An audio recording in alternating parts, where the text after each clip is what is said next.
Hello, today, thanks for listening. A couple things I really want to touch on I feel is kind of important. Since regarding our country and regarding all the racial prejudices, a couple things that are important to me. Apparently, like the Democratic or Liberal Party, is going to choose their speaker, their one in charge, which her name's Nancy Pelosi. Not that I don't like her, I like her. It's not that at all. But especially when it comes to politicians and their politics. I think it's great that there was a lot of Democrats and liberals that got voted into office. But having their boss, their supervisor, as Nancy Pelosi, everybody's, for whatever reason, they're really excited. Nancy Pelosi, she's going to do what she's done in the past, which, like most politicians, is basically nothing. Back in the day, if you can remember, when a lot of the major banks were going to go belly up, she was one of the main politicians to have the government use government money, tax money, to bail them out, which made a lot of taxes for the middle class just skyrocket. But we did it, and a lot of the banks had said that they paid back the loans, which I have no idea how that can be proved. Totally lost. I'm talking like multi-millions and billions of dollars going into these banks that, they're still having issues. But anyway, was speaking to a guy in one of these truck stops. I really wasn't speaking to him. And a lot of these truck stops, they cater to the white supremacist, because a lot of their shirts, a lot of their hats, a lot of their clothing, a lot of their, gifts or whatever, are basically pushing the conservative agenda. Something like a couple T-shirts. They say stuff like, "Well, if this flag offends you, I'll help you pack." They have a couple other T-shirts that'll say that don't touch my, or don't, what is it? Something like don't talk about my religion. Don't talk about their food or whatever. Don't talk about their guns. Leave them alone.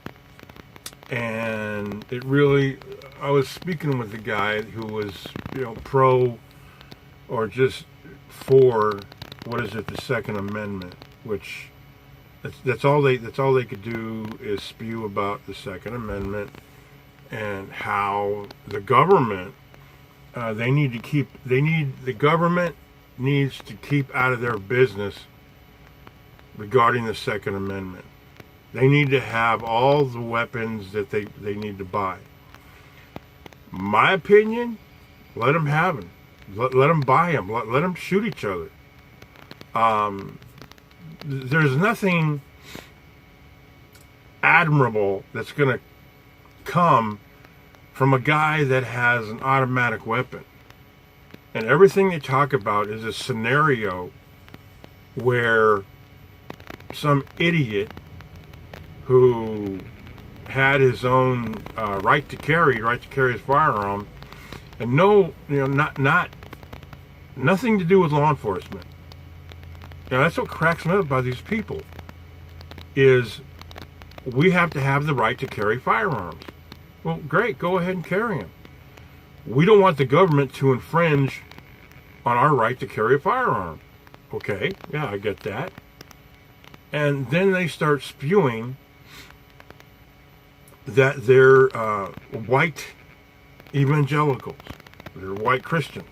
Well, okay, all right. So I asked this guy, calmly, so can you show me in your Bible where it tells you that you must carry a weapon that could take the life of your fellow man? And he looked at me as if I just said, I want to have sex with his youngest daughter. I mean, he looked at me like, how dare you ask that kind of question?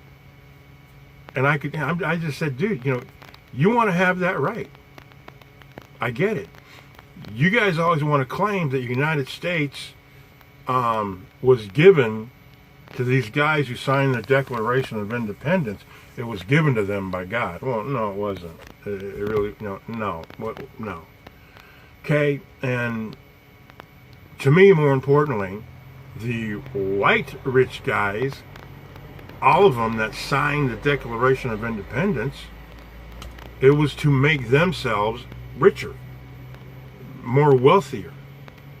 It's basically what it was. Number one, no woman signed the Declaration of Independence. No free slave signed the Declaration of Independence. No native, no Hispanic, nobody else except their circle of white empowerment. Now, since I brought that up, there's been people of color, men of color, that have told me, oh, well, back then, slaves were not considered, whatever, human beings, or however they put it. Women were not, and I'm like, yeah, back then, really, it was okay to kill a man that came on your property. Just shoot him. It was okay. And the law stated back then, oh, well, since that stranger was on your property, you could shoot him, blow him away. Yeah, well, a lot of things have changed from then to now. And a lot of these white supremacists, call themselves conservative, say that the Declaration of Independence and all those other papers that they signed are living documents. Well, good for them. That's how they feel, so they don't want to lose any of their empowerment. Some of them will say, it's called, white entitlement. No, it's just them. It's just them hanging on to white supremacy. That's all it is. That's all it is. Okay? They'll do everything in their power to never let that go. And they try to con the rest of the nation into that way of thinking. Okay? There really is mass prejudice, mass racism right now in this day and age. One of the things that I'm really happy for is I really am glad that con man, which goes by the name of Donald Trump, I really am glad that he's the president, because it's showing everybody's true colors. A lot of the Republicans, though, they're letting him do whatever he wants to do, and they're totally backing him up because they're making all these money deals, and what is it, behind closed doors, in back alleys. So, and he's making them extremely wealthy with a lot of these other deals that are going on. Saudi Arabia, like I said before, why do we have quote unquote contractors, or why are we even in Saudi Arabia? Oh, because we don't need their oil. We don't need anything of their products that they're trying to tell us.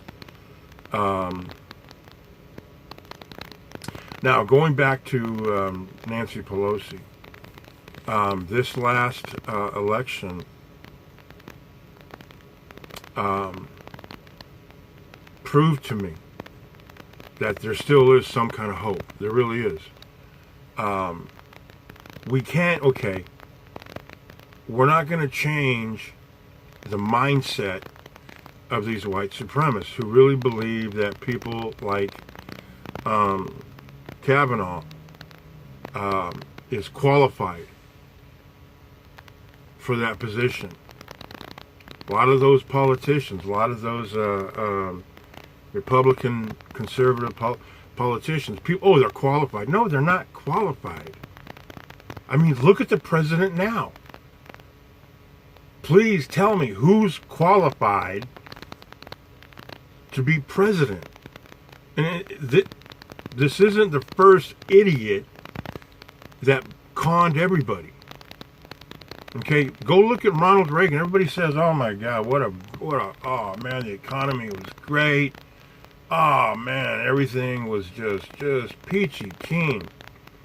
Yeah, well, you know what? There's a little thing called the Iran-Contra affair.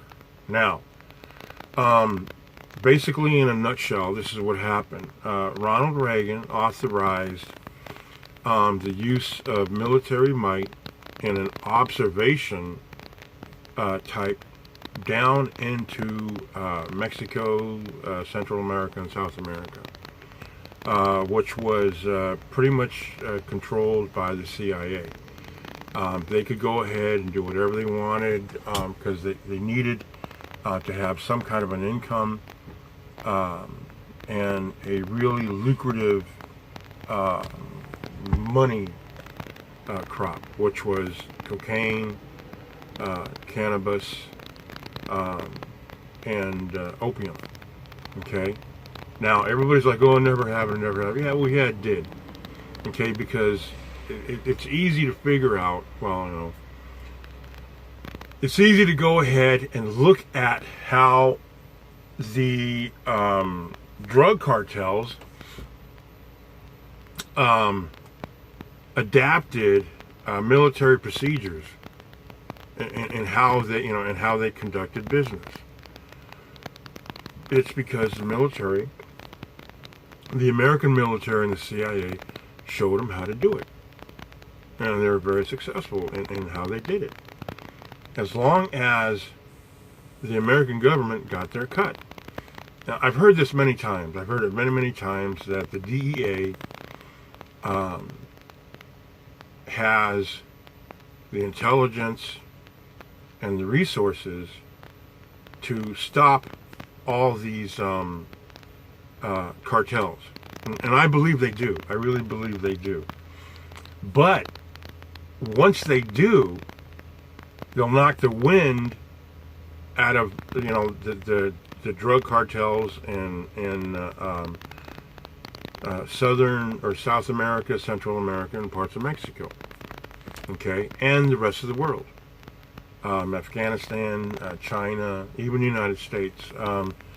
There are opium fields being found a lot of places in the United States. They're illegal. Okay? But they need opium to manufacture pain pills. That's, believe me, it's not complicated. It really isn't. Okay, it's a double standard, and it's a white double standard. Okay, now,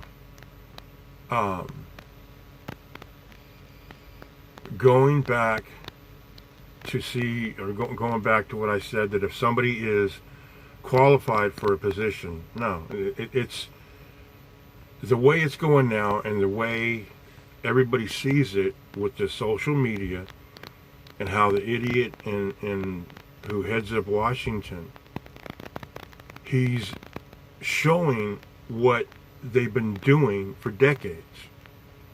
But now with the social media, people are catching on. And it can be fixed. We can stop it. What I mean by we is all this shit can be stopped. Now, it's a 4-letter word, but we can do it. And what I mean to say is that everybody that really is sick and tired has to have the attitude of their mindset to where it's going to stop. And if you get in your mindset starting now that that you're going to investigate somehow, some way, you're going to fact check everything you can. I know it's time consuming. I do understand that. But how this is going to be resolved to benefit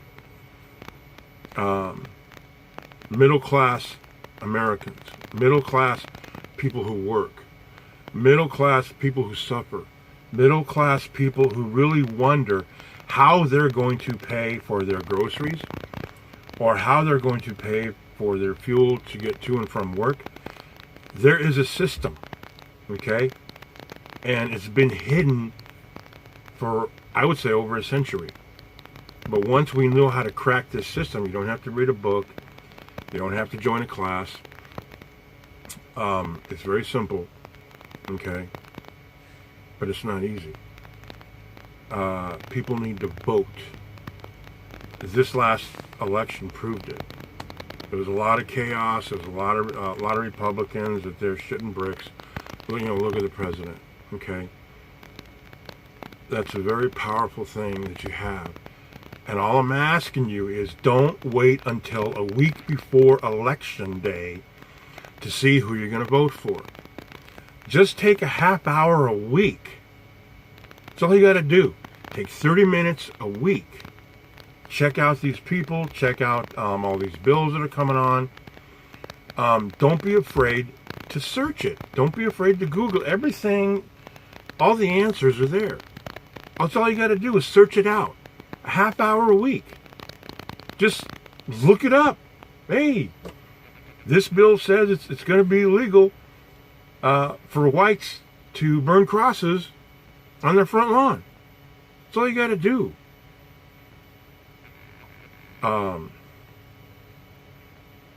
Thanks for listening. I gotta go.